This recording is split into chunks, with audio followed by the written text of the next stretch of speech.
Salmo 1, o Salmo de número 1, diz assim: Bem-aventurado o homem que não anda no conselho dos ímpios, não se detém no caminho dos pecadores, nem se assenta na roda dos escarnecedores. Antes o seu prazer está na lei do Senhor, e na sua lei medita de dia e de noite. Ele é como árvore plantada junto à corrente das águas, que no devido tempo dá o seu fruto e cuja folhagem não murcha, e tudo quanto ele faz será bem sucedido. Os ímpios não são assim. São, porém, como a palha que o vento dispersa. Por isso os perversos não prevalecerão no juízo, e nem os pecadores na congregação dos justos. Pois o Senhor conhece o caminho dos justos, mas o caminho dos ímpios perecerá. Vamos orar? Senhor, a tua palavra foi aberta e lida, e louvado seja o teu nome, pelo imenso privilégio que temos de podermos ler e meditar na palavra do Senhor. Pai bendito, fale ao nosso coração nesta manhã. Ilumine a nossa mente, que o teu Santo Espírito presente aqui, habitando em nós e presente entre nós, nos ensine as verdades da tua palavra e transforme o nosso coração e a nossa vida. Que ao sairmos, ó Deus, desse local, saiamos não apenas edificados, mas desafiados a praticar aquilo que tu nos ensinas aqui nesse texto da tua Escritura. Em nome de Jesus, nós oramos. Amém. Se você está acostumado a ler a Escritura Sagrada, você deve saber que provavelmente o livro dos Salmos é a porção bíblica mais lida. E é fácil encontrar, está logo no meio da Bíblia. Você abre a Bíblia e você pode ter dificuldades em encontrar o livro do profeta Sofonias, o livro de Malaquias, ou o livro de Ageu, mas você tem uma facilidade em encontrar o livro dos Salmos, porque você simplesmente abre a Bíblia ali, logo no meio dela, e você já encontra o livro dos Salmos. É fácil de ler os Salmos também, porque a mensagem dos Salmos, ela fala diretamente ao nosso coração. Quantas vezes você está lendo a Escritura e lê um salmo, e é como se aquele salmo colocasse palavras nos seus lábios para você orar, e muitas vezes você diz, mas puxa vida, parece que o salmista está experimentando, passando aquilo que eu estou passando na minha vida nesse exato momento. Esses salmos, eles falam diretamente ao nosso coração. O fato é que nós nos identificamos muito com a leitura dos salmos. Por que nós nos identificamos tanto assim com essa leitura? Em primeiro lugar, porque nos salmos você encontra a expressão das emoções dos filhos de Deus. Em outras palavras, é como se nos salmos você encontrasse aquilo que Calvino dizia, você encontra a anatomia da alma humana. Aqui você encontra uma alma que está contrita, abatida. Aqui você encontra uma alma que está alegre, jubilante, exultante. Aqui você encontra uma alma que está preocupada, angustiada. Aqui você encontra uma alma que está arrependida. E todas essas emoções, de alguma maneira, fazem parte da minha vida e da sua vida. A nossa vida não é monocromática, a nossa vida ela tem um colorido variado. E as nossas emoções são assim. E por isso a leitura dos Salmos é tão atrativa para nós.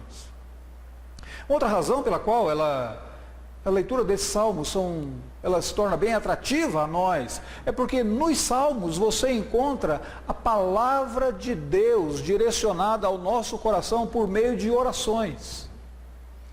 Quando alguém é convertido, quando alguém começa a estudar a Bíblia, provavelmente uma das grandes dificuldades, dos grandes temores que essa pessoa tem é de orar em público. E quando alguém pede para ela orar, ela diz assim, eu não sei como orar. Simples, leia os salmos. Nos salmos você vai aprender como que o salmista orou, como que Davi orava, como que Moisés orou, como que Salomão orou, como que os filhos de Coré ou Corá oraram, como que Asaf orou.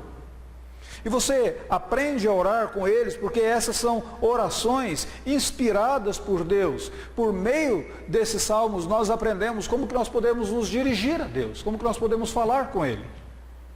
isso é tão atrativo a nós?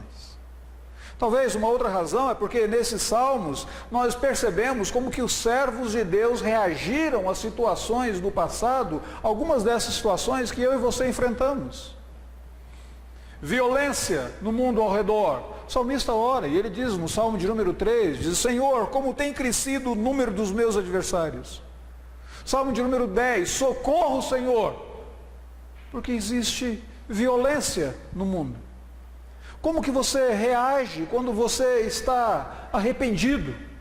Salmo de número 32, Salmo de número 38, os meus pecados envelheceram os meus ossos. Salmo de número 51, compadece de mim, ó Deus, segundo a multidão das tuas benignidades. Como que você ora quando você está abatido, angustiado, muitas vezes deprimido? Ó Deus, tira minha alma do cárcere. Salmo de número 144. Senhor, vivifica, minha alma está abatida, vivifica por tua palavra. Salmo de número 119. Em outras palavras, o livro dos Salmos ensina como que os crentes reagiram e como que você pode reagir às aflições que nós encontramos nesse mundo de aflições. O que é interessante é que esses salmos, eles são poesias inspiradas. E porque eles são poesias, eles falam de uma maneira criativa ao nosso coração. Os poetas são criativos, não é? E aqui é uma poesia hebraica e de uma maneira bem criativa fala ao nosso coração. Essa é a razão pela qual é fácil você memorizar os salmos. Essa é a razão pela qual é fácil você cantar os salmos. Essa é a razão pela qual é fácil você recitar os salmos, recitar essas poesias bem criativas, que usam diferentes metáforas para falar ao nosso coração. Quando você lê o livro dos Salmos, você logo percebe uma coisa bem interessante. Esse livro dos Salmos, ele está dividido ou subdividido em 5 seções. Tem 5 livros dentro do livro dos Salmos. Livro de número 1, Salmo de número 1 a 41. Livro de número 2, 42 e assim por diante. 5. Por que esse número 5? Alguns comentaristas dizem que assim como nós temos os 5 livros da lei de Moisés, logo no início da Escritura Sagrada, nós temos nos Salmos também o correspondente a esses 5 livros, mostrando como que você não tem apenas a lei para ser obedecida, mas a lei para ser cantada, celebrada, a lei para ser orada. Lembrando da importância desses salmos para a nossa própria vida cristã. Mas aí tem uma coisa bem interessante. O Salmo de número 1, ou aliás, o Salmo de número 1 e 2, eles são unidos. Mas o Salmo de número 1 e 2, eles servem como prefácio desse grande livro de 150 salmos. Esses salmos que eram cantados pelos judeus, esses salmos que eram considerados o inário dos judeus. Aliás, aqui tem uma pequena dica para você. Muitas vezes você, em uma liturgia, muitas vezes dirigindo um estudo bíblico ou fazendo uma explicação para uma pessoa, você diz: vamos abrir a Bíblia no Salmo capítulo 1, ou Salmo capítulo 2. Salmo não tem capítulo. Salmos são números. Era o inário dos judeus. Você não abre o seu inário para cantar e diz: vamos abrir o inário no hino capítulo 142. Você diz: vamos cantar o hino 142. Vamos cantar o hino 177. Vamos cantar o hino 3. Da mesma maneira, você se dirige aos salmos como Salmo 1, Salmo 2, Salmo 3, Salmo 5. Porque era o inário dos judeus. Mas o Salmo de número 1 e 2, eles formam esse prefácio. E quando você olha para esse prefácio do Salmo de número 1 e 2, uma coisa que chama a minha atenção é que parece que o escritor, ou o salmista, ou quem organizou essa coletânea de salmos aqui, cometeu um erro muito grande. Porque o objetivo dos salmos é você exaltar Deus, a grandeza de Deus, as obras de Deus, a majestade, a maravilha do Senhor Deus. É você tirar os olhos de você mesmo e voltar os seus olhos para Deus e glorificar Deus. Mas o Salmo de número 1, ele volta os olhos para o indivíduo. Bem-aventurado o homem que não anda segundo o conselho dos ímpios. Você diz, peraí, parece que o cara errou. Quem organizou parece que cometeu um erro. Se o objetivo dos salmos é você glorificar e louvar Deus, por que no salmo de número 1 começa falando sobre o indivíduo? Não, o salmo de número 1 não começa apenas falando do indivíduo, mas ele começa falando sobre a vida bem-aventurada. Ele começa falando sobre a vida de felicidade, ele começa falando sobre a vida onde o indivíduo é abençoado. Aliás, essa palavra bem-aventurado, ela tem diferentes traduções, ela pode ser feliz, muito feliz, felicíssimo, abençoado. Quem é esse indivíduo abençoado? Esse indivíduo abençoado é aquele que tem o seu deleite, o seu prazer no Senhor Deus. É por isso que esse salmo está logo no início, porque todos os outros salmos vão falar que a verdadeira felicidade, a verdadeira alegria, o verdadeiro deleite e satisfação, você só encontra quando Deus for o centro da sua vida, o centro da sua existência. Salmo de número 1, ele começa dizendo, o homem abençoado é aquele que o fundamento da sua vida é nada mais, nada menos do que a lei do Senhor. Ele tem o seu prazer na lei do Senhor. Agora, quando você olha para isso, você percebe quão relevante é esse salmo para mim e para você nos dias atuais. Porque felicidade é a fome de toda a alma humana.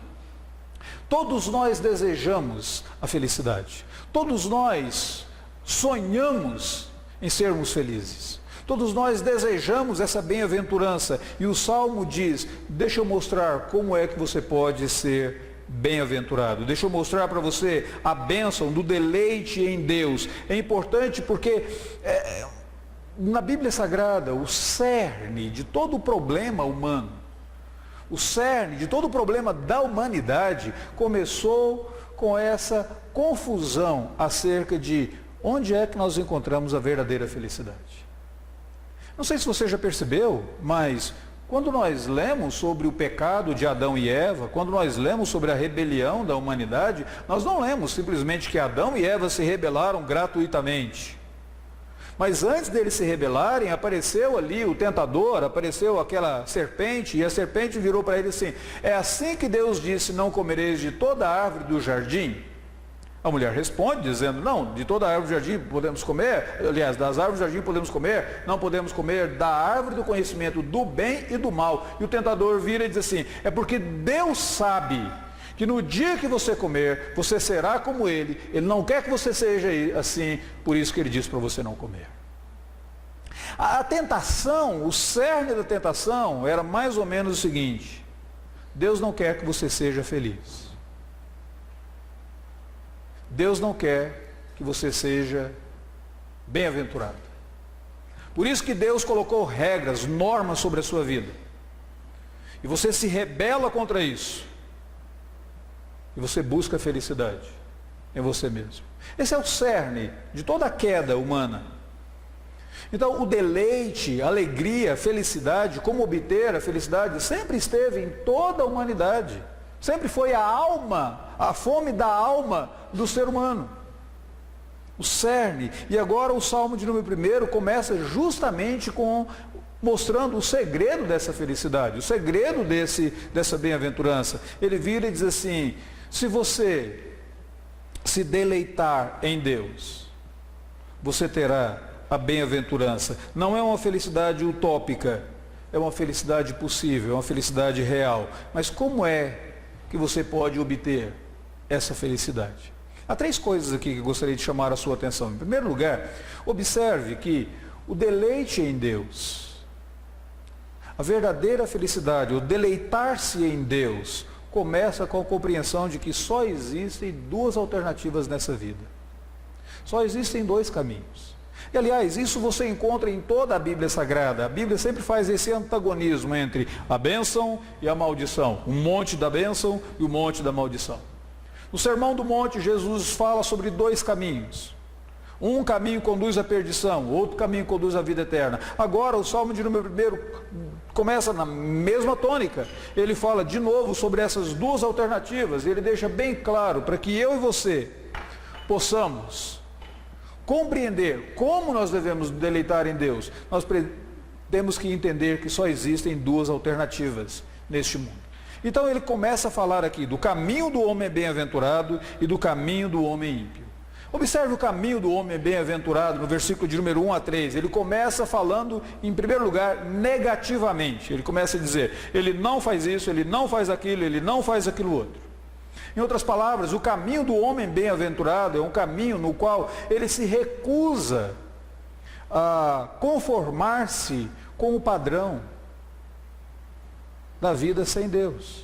Versículo de número 1. Bem-aventurado o homem que não anda no conselho dos ímpios, não se detém no caminho dos pecadores, nem se assenta na roda dos escarnecedores. O homem bem-aventurado é aquele que entende o seguinte: há normas nessa vida. Há algumas coisas que eu não posso fazer. Há algumas coisas que eu me recuso a fazer.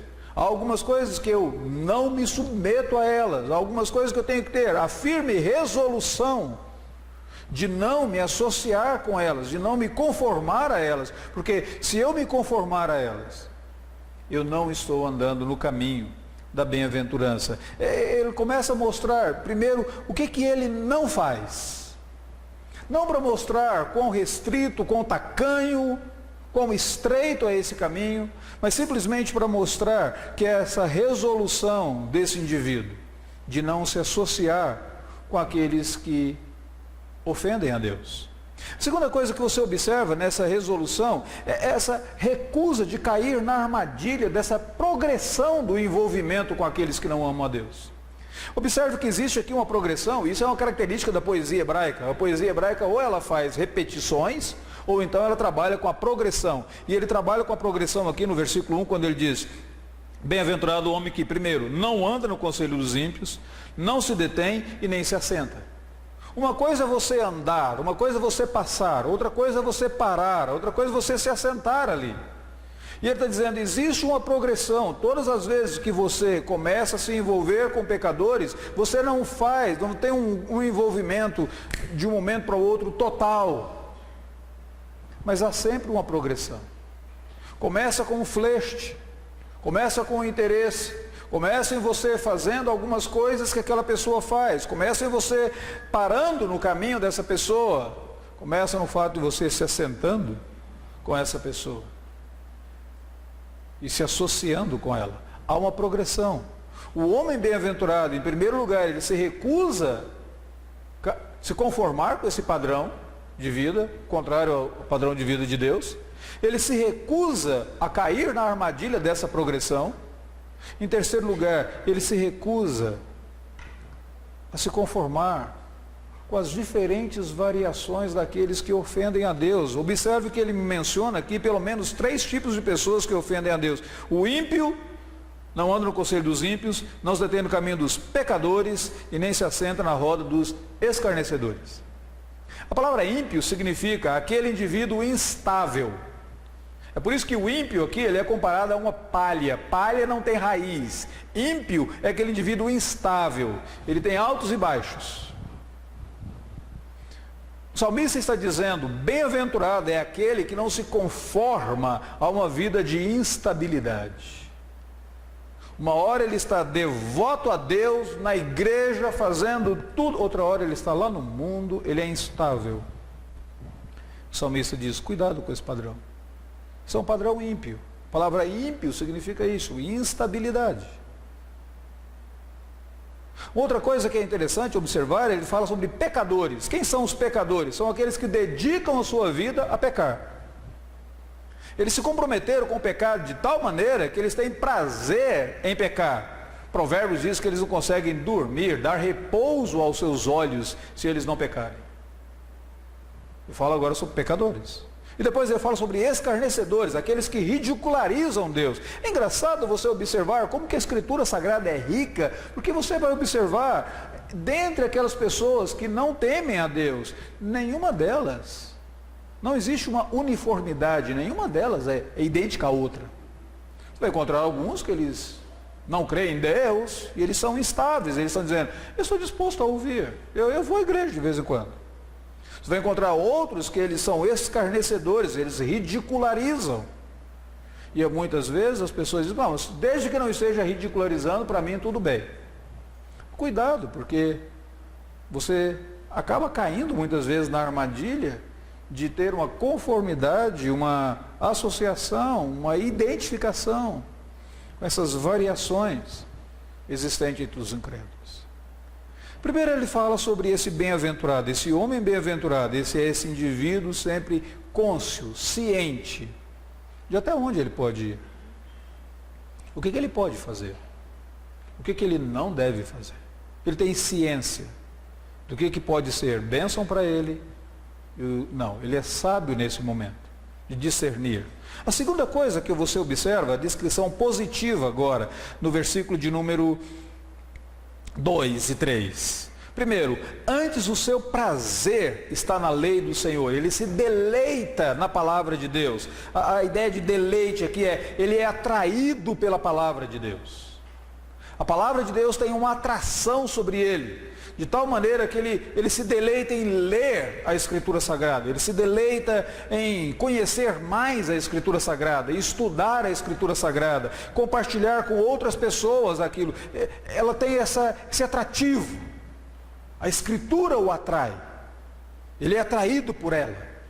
Ele quer estudar mais, ele quer compreender mais. A descrição agora não é apenas o que ele não faz, mas o que ele faz. Uma outra coisa que ele faz, ele medita nessa palavra, ele dedica dia e noite refletindo sobre esta palavra. Não apenas aqueles textos difíceis que ele não compreendeu, mas sobre aquilo que ele leu na parte da manhã. Ele medita sobre isso. O que isso tem a ver com a minha vida? Como que isso me faz amar mais o Senhor Deus? Como que isso deveria trazer implicações para os meus relacionamentos? Ele medita nessa palavra, ele não apenas é atraído por ela, mas ele reflete sobre ela. E a vida desse indivíduo, ela é pautada, moldada pela Escritura Sagrada, porque o texto diz assim: ele é como uma árvore plantada junto à corrente de águas, que no devido tempo dá o seu fruto e cuja folhagem não murcha. Ou seja, é como essa árvore, essa metáfora da árvore, que as raízes e a produtividade estão profundas, porque elas são alimentadas pela palavra de Deus. A palavra de Deus molda a vida desse indivíduo. Ela molda o seu comportamento, ela molda as suas palavras, ela molda as suas motivações, ela molda as suas intenções. Ele é um indivíduo que ele é moldado, estruturado pela lei do Senhor. Esse é o bem-aventurado. Essa é uma alternativa de vida. Qual que é a outra alternativa? Nós falamos que para termos deleite em Deus, precisamos entender que a vida só tem duas alternativas. A primeira alternativa é essa do homem bem-aventurado. A segunda alternativa é a alternativa do caminho dos ímpios, versículo de número 4. E ele começa dizendo o seguinte: os ímpios não são assim. Em outras palavras, o caminho do ímpio é totalmente antagônico ao caminho do bem-aventurado. O ímpio não tem deleite na palavra de Deus. O ímpio não tem precauções e preocupações com quem que ele vai se associar. O ímpio, seus valores são totalmente diferentes dos valores de alguém que crê em Deus. Por isso que a Bíblia Sagrada diz que comunhão pode existir entre luz e trevas.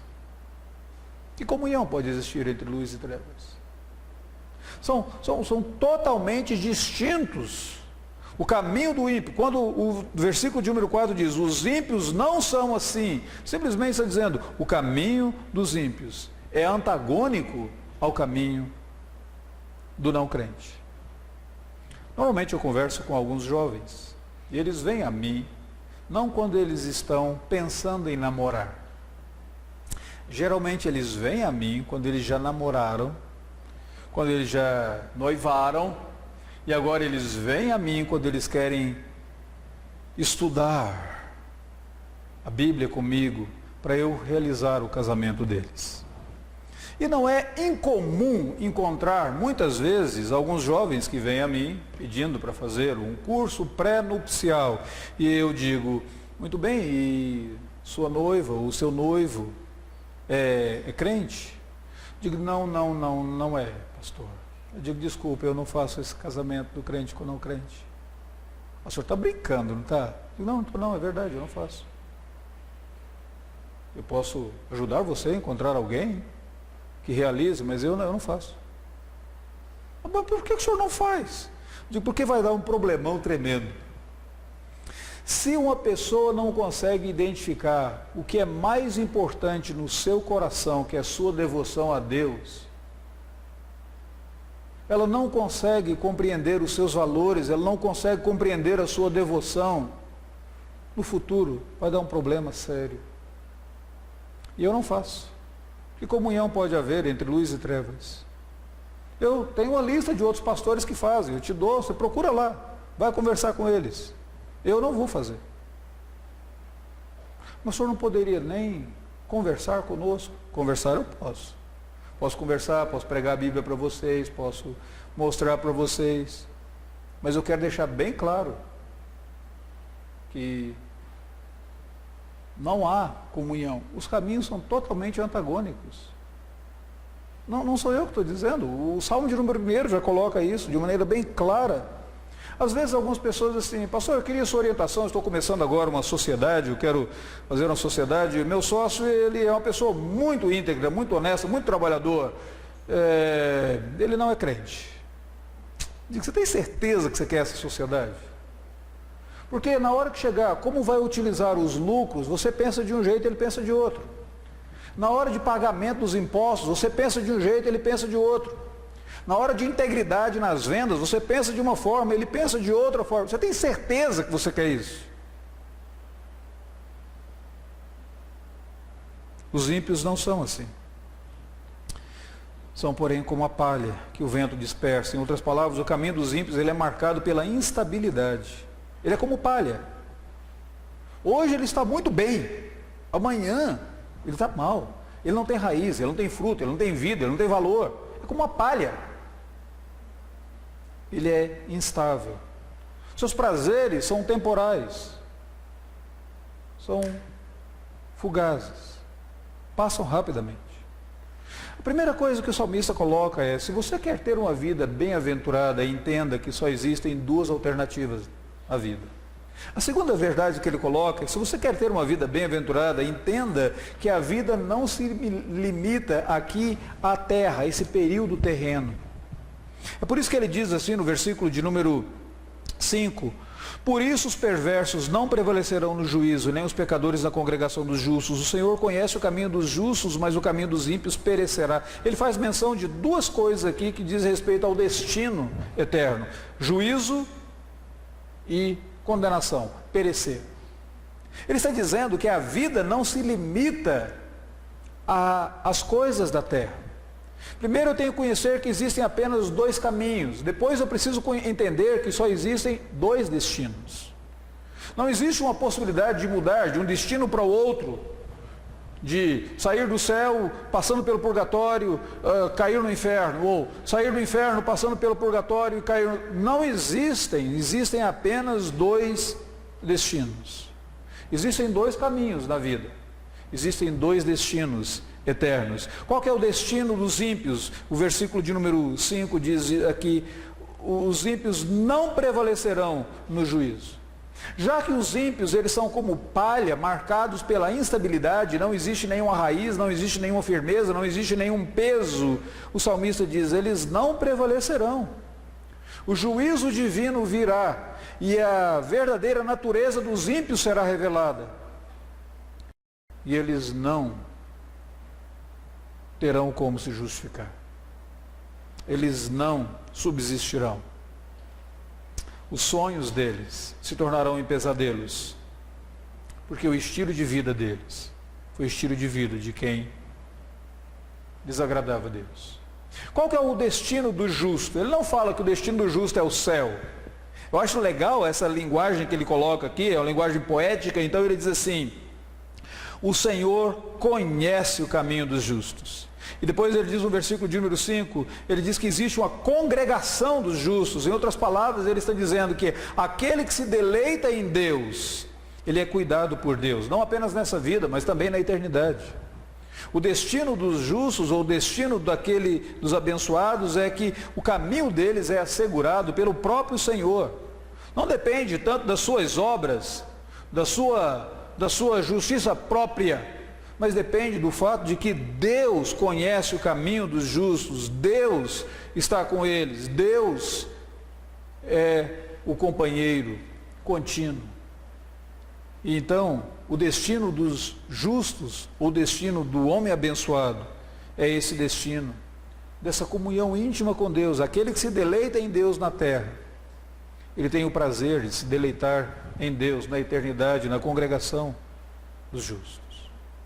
Então, como que eu posso, de fato, ter essa bem-aventurança que o salmista coloca para nós? Em primeiro lugar, reconheça que só existem duas alternativas dessa vida. Segundo, reconheça que só existem dois destinos na eternidade. Em terceiro lugar, compreenda as implicações da lei para a sua vida. Observe, aqui está a última coisinha no versículo de número 2, quando ele diz assim: antes o seu prazer está na lei do Senhor, e na sua lei ele medita de dia e de noite. O deleite em Deus vem quando você medita na lei de Deus, na palavra de Deus, quando você medita naquilo que o Senhor Deus revelou para você. Os teólogos falam dos três usos da lei. A lei, ou a palavra de Deus, ela serve para nós para três coisas. Em primeiro lugar, ela nos ensina como viver corretamente. Então, quando você lê os mandamentos de Deus: não matarás, não furtarás, não dirás falso testemunho, honra teu pai e tua mãe, são mandamentos que estão ensinando você a como proceder, como viver aqui na terra de uma maneira que agrada a Deus. Esse é o primeiro uso da lei. Segundo uso da lei, a lei nos ensina sobre a santidade de Deus. Quem é esse Deus que nós adoramos? Ele é o Deus santo, santo, santo, de tal maneira que o livro de Levíticos é um livro com vários capítulos somente falando da santidade de Deus, da glória e da majestade de Deus. A lei nos mostra da santidade de Deus. Em terceiro lugar, a lei nos mostra da nossa maior necessidade. Porque nenhum de nós consegue praticar a lei. Nenhum de nós consegue obedecer plenamente à lei. Não matarás. Jesus diz que muitas vezes nós matamos pelas nossas palavras ou no nosso próprio coração. Não adulterarás. Jesus diz que se nós olhamos para alguém com intenção impura no coração, nós já adulteramos. Nós não conseguimos cumprir completamente a lei. A lei é como esse espelho que nós olhamos para ele e vemos a nossa feiura e vemos a nossa carência. E quando você olha para a sua feiura e a sua carência, você diz: Deus, eu sou necessitado. Eu preciso de um Salvador. Eu preciso de um Redentor. Eu preciso de alguém que faça por mim aquilo que eu não consigo fazer, de alguém que pague por mim o preço que eu não consigo pagar. Bem-aventurado aquele que medita na lei e aplica a lei à sua vida.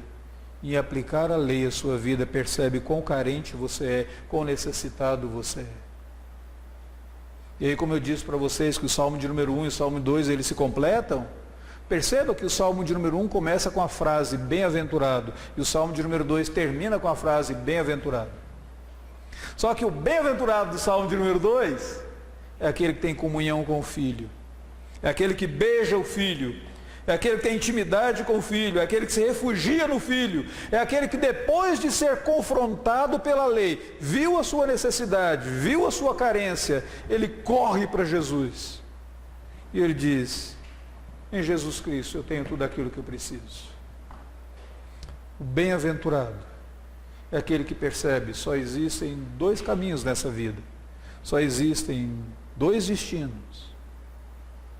E ao perceber isso, ele percebe quão necessitado ele é da própria comunhão, da intimidade com o Senhor Jesus Cristo, o Filho de Deus. Aquele que na cruz do Calvário morreu e derramou o seu sangue para conceder a mim e a você aquilo que por nós mesmos nós não conseguiríamos fazer, porque nós somos carentes. Não conseguimos cumprir toda a lei, mas ele cumpriu toda a lei por nós. Não conseguimos ter esse livre acesso à presença de Deus, mas ele derramou o sangue dele e nos permite ter um livre acesso à presença de Deus. A lei mostra que nós somos pobres, cegos, nus, mas Jesus se despiu da sua glória. Ele foi despido lá naquela cruz, para que nós pudéssemos ser revestidos da justiça dele. E ele pudesse dizer para nós: vinde benditos de meu Pai. Nós pudéssemos ter plena comunhão com Deus. É essa bem-aventurança que eu e você devemos ter. Essa é a bem-aventurança que dura eternamente. Não apenas aqui na terra, mas em toda a eternidade. E hoje pela manhã, quando nós nos dirigirmos para a mesa do Senhor, quando nós nos dirigirmos para a ceia do Senhor, nós lembraremos mais uma vez que foi por causa daquilo que Cristo fez, que hoje eu e você temos livre acesso, não só à presença de Deus, mas nós podemos nos assentar ao redor da mesa e sermos chamados filhos e filhas. Tomar do pão, comer, tomar do cálice, beber, entendendo que aquele que por nós venceu na cruz do Calvário nos otorgou bênçãos sem medidas. E ele anseia por aquele dia que na eternidade haverá de cear, comer e beber conosco. Bem-aventurado o homem que não anda segundo o caminho dos ímpios, mas o seu prazer está na lei do Senhor. A sua vida é moldada por ela. E por causa dessa lei, ele se refugia, ele corre para o seu Redentor. E ele diz: Senhor, sou eu que careço. Sou eu a pessoa carente. Eu necessito deste Redentor. Eu necessito do Senhor, transformando a minha vida. Ao comer do pão nessa manhã, ao beber do vinho, eu gostaria de desafiar você, não apenas a se lembrar, mas a se regozijar no fato de que o Filho realizou por você o que você não poderia fazer. Por isso você pode beijar o Filho, assentar à mesa, ter comunhão com o Pai, ser um bem-aventurado em Cristo Jesus. Vamos orar?